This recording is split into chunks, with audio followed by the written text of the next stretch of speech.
am so honored to be here. I really want to thank you all for letting me come talk to you about offshore wind, and I want to thank the board for having me and Roy for inviting me. I get really excited talking about offshore wind, as you can tell, but before I get started on my presentation, which I'll pull up right now, can't go back. I want to give you a top line about where we are in the US offshore wind market. So last year, President Biden set a goal of developing 30 gigawatts by 2030. So 30 gigawatts of offshore wind power by 2030. And you'll find out that we talk a lot in the offshore wind sector about gigawatts and megawatts. Well, what does that really mean? That means that there will be 2,000 turbines and steel structures installed from Virginia all the way to Massachusetts. It means that there will be numerous manufacturing facilities across the country, and there'll be hundreds of vessels built to support this industry. It will also mean that we will have 80,000 good-paying jobs.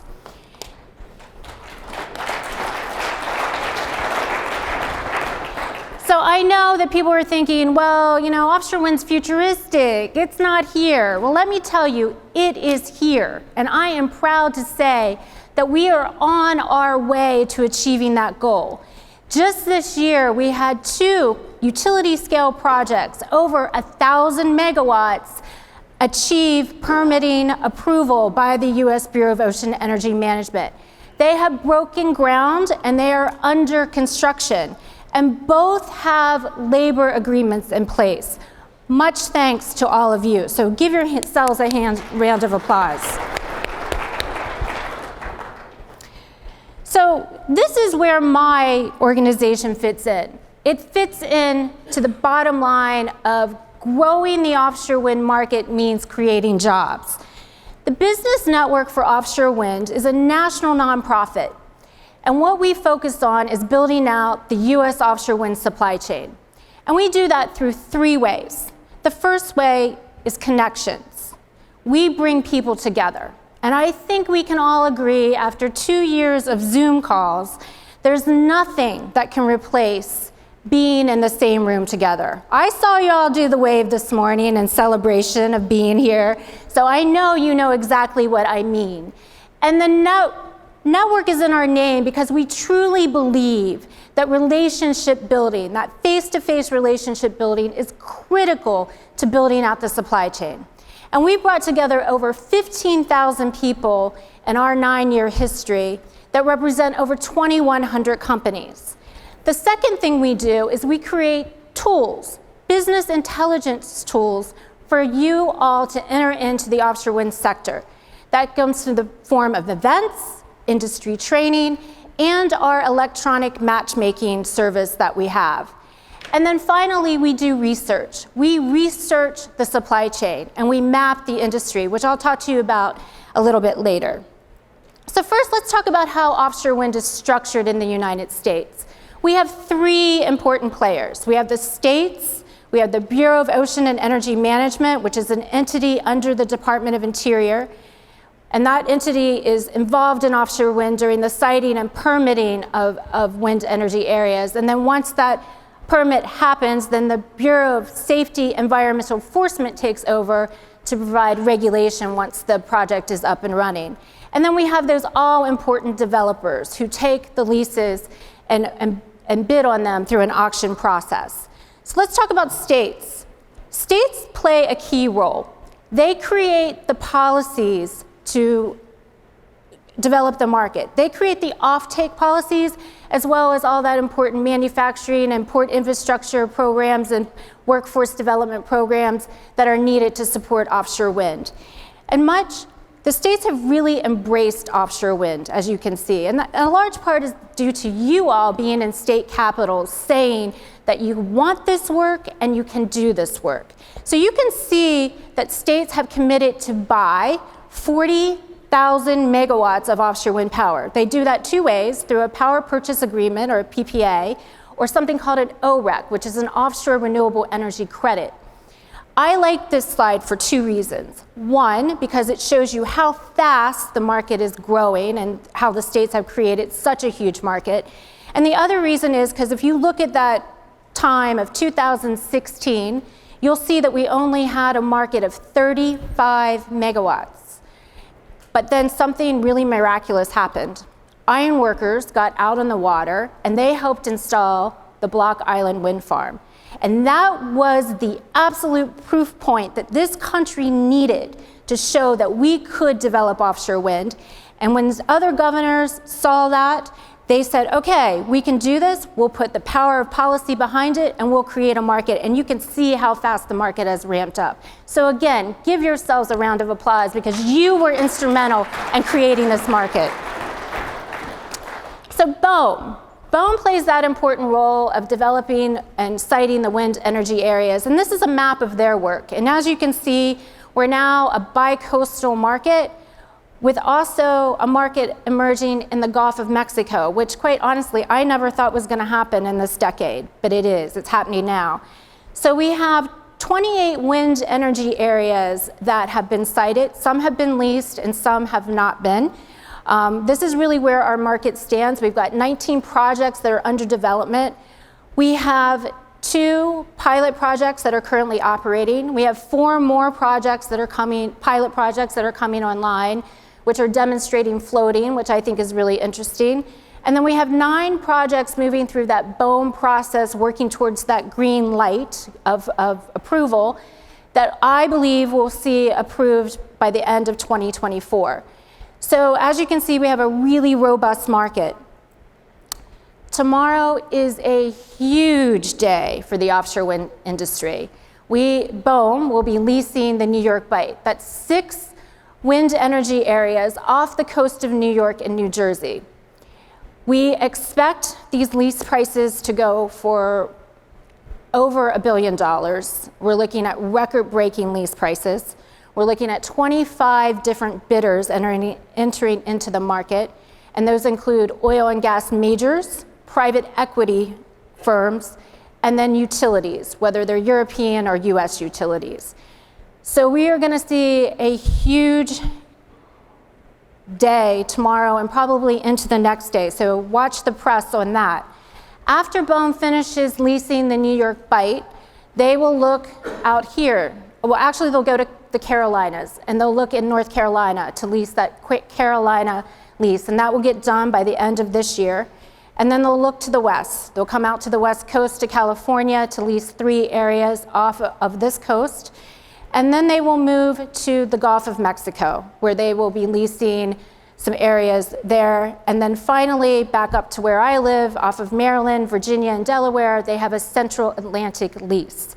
So this was really a significant development because industry had been asking BOEM to provide a transparent process for leasing, as well as a continuous pipeline of leases.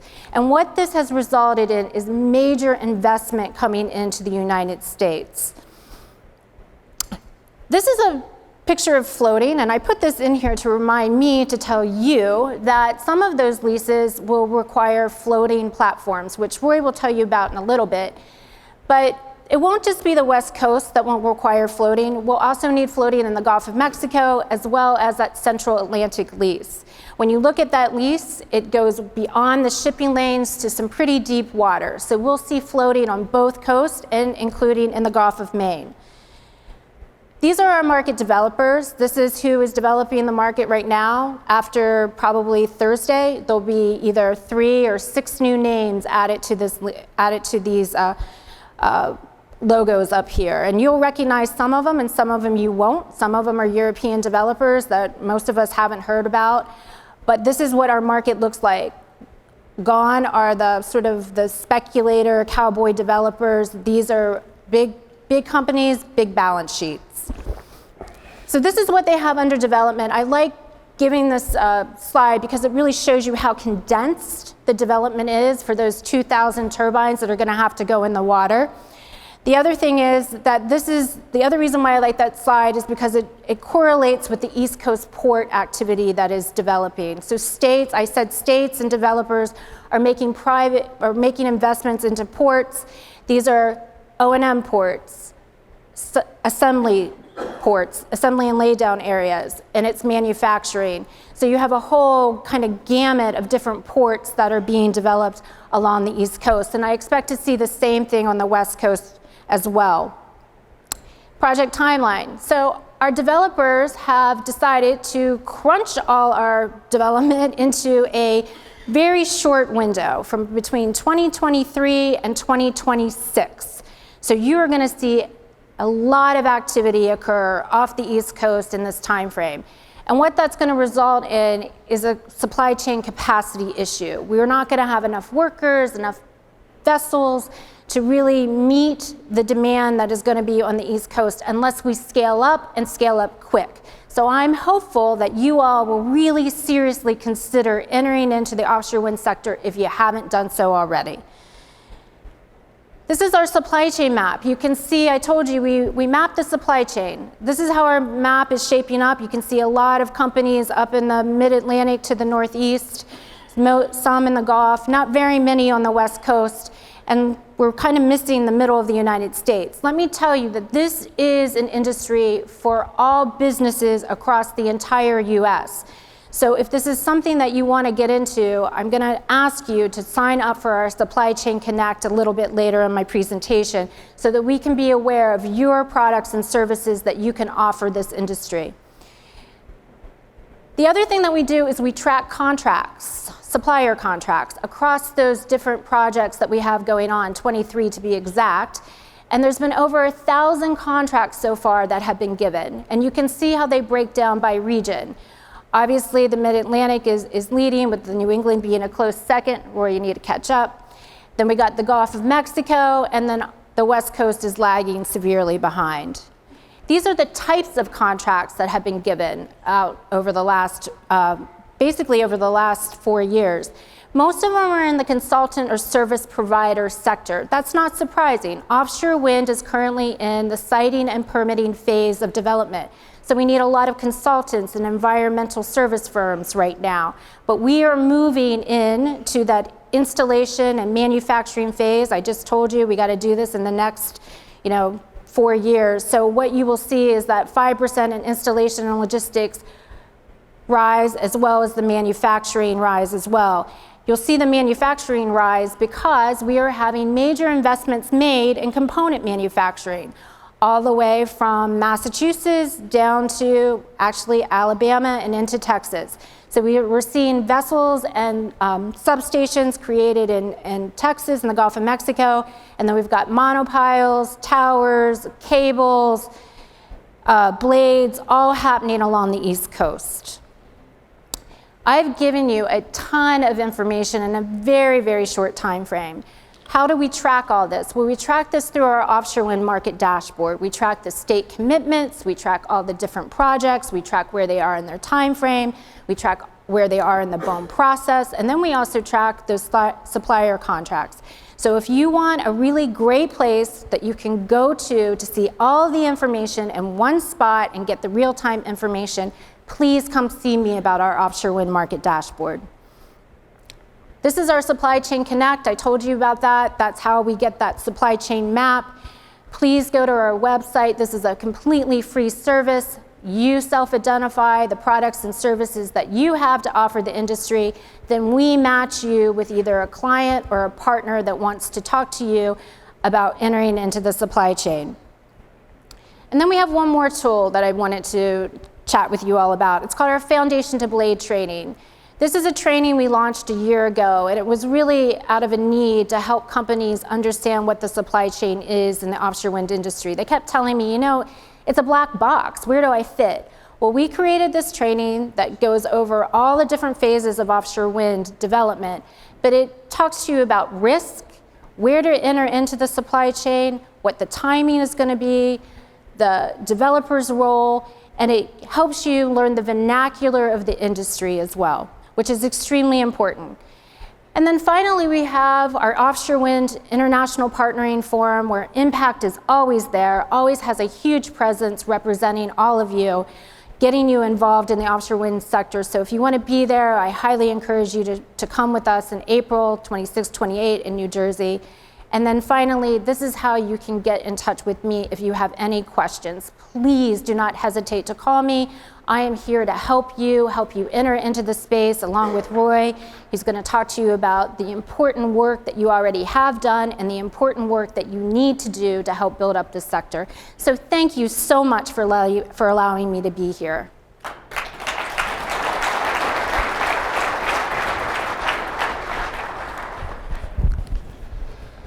Thank you, Liz. That was fantastic, and I really appreciate you taking the time to come here and report to us.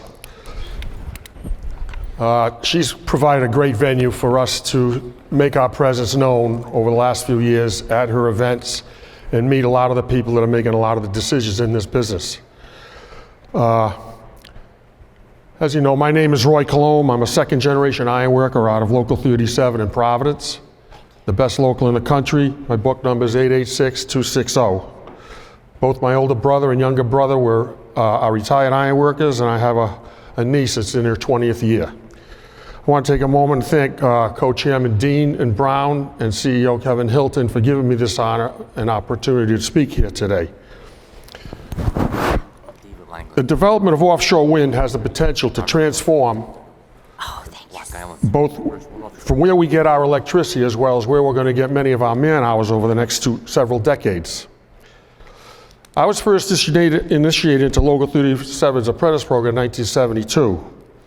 Spent the last 10 years serving as the manager, and a lot of that time was geared towards the project that Liz referred to as the Block Island Wind Farm.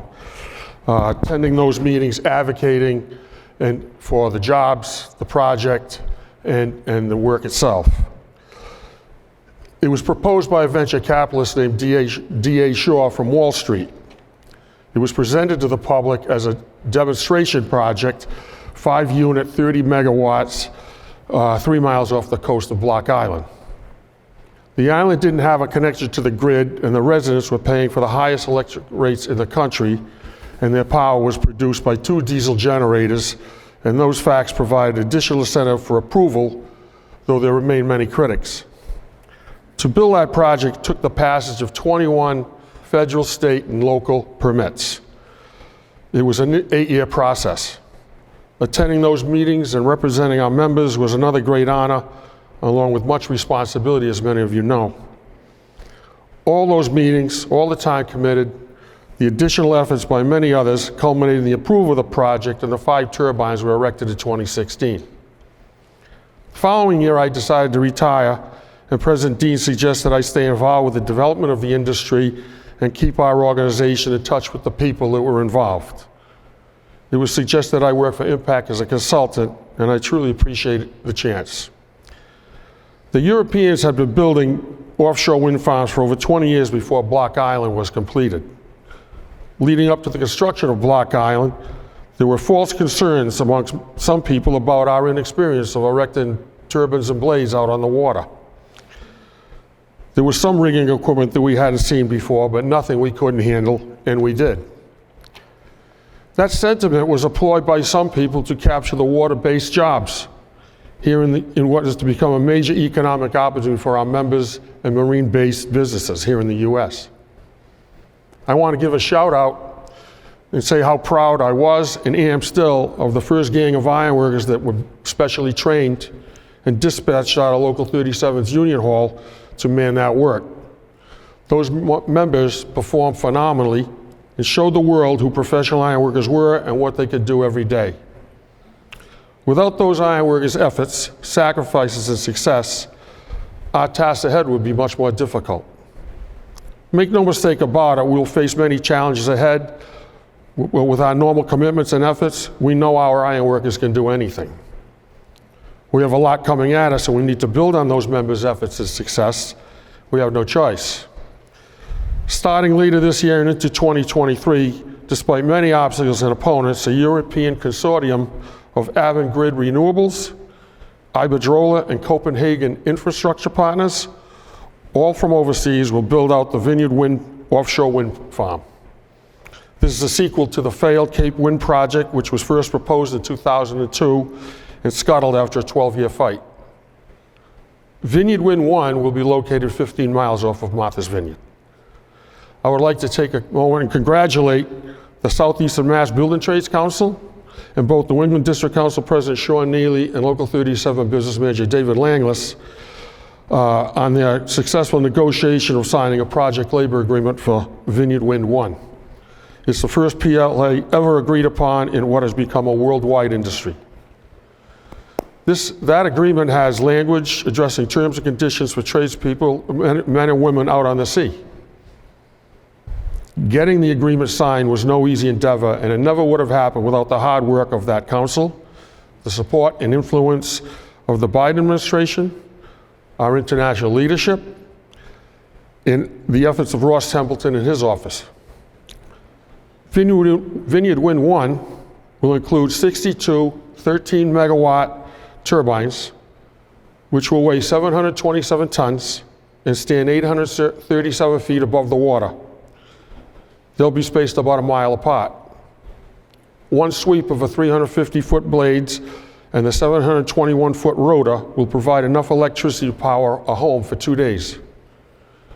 The 800-megawatt project will provide electricity for over 400 homes. Once it's complete, it'll be the first industrial-sized offshore wind farm in the U.S. and has a total value of $2.8 billion. Following up Vineyard Wind 1 will be Vineyard Wind 2, and as Liz referred to and showed you graphs or pictures of, dozens of wind farms off the coast of Maine, New Jersey, New York, Connecticut, Maine, Rhode Island, Delaware, Maryland, Virginia, and North Carolina. We're following up the development of the proposed wind farm on Lake Erie near Cleveland called Icebreaker. Louisiana has just recently announced an initiative for 2 gigawatts of offshore wind in the Gulf.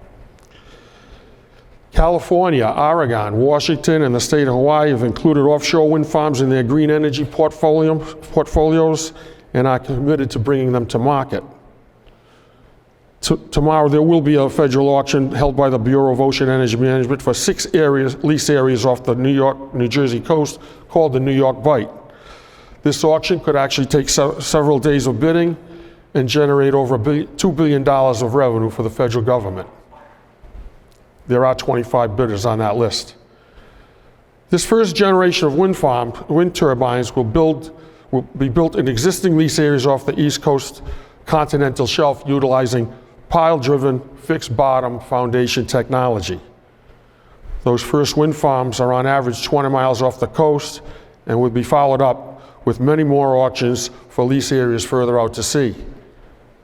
The University of Maine and hundreds of engineers working here on the West Coast and in Europe are working diligently to design the floating foundations tethered to the sea floor. Maine, whose coast is not like the rest of the East Coast, and more like here on the West Coast with sharp declines and deeper waters, has a 12-unit farm being developed utilizing floating foundations. Currently, there are several prototypes in the water of Scotland, Spain, and Portugal. Once the floating foundations become successful, look for them to become foundations of choice. When those changes take place, that will have a major impact on our work conditions. The goal is to erect all the wind generating equipment and onto the foundation in port and subsequently tow them out to sea and anchor to the seabed. This concept will require seaports without overhead obstructions. Until that happens, our raising angels will have to be trained to work out on the ocean.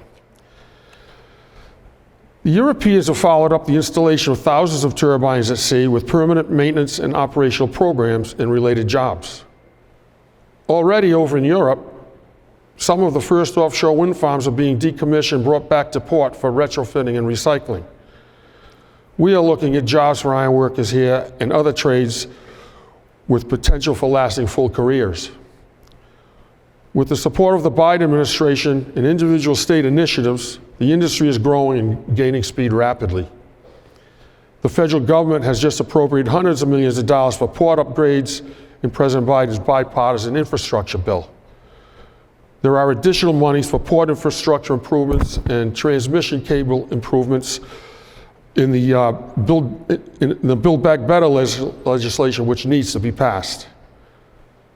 Most of the man-hours for our members will be in these ports doing staging, assembly, and working in fabrication plants close by. Last year, Locals 37 and 399 in New Jersey started erecting buildings for both assembly and manufacturing of foundation components. In the city of Baltimore, U.S. Wind is getting underway to build both new buildings and rehab existing structures that have been mothballed for decades for these same activities. Dominion Power and the state of Virginia are working on plans for tower and blade manufacturing facilities.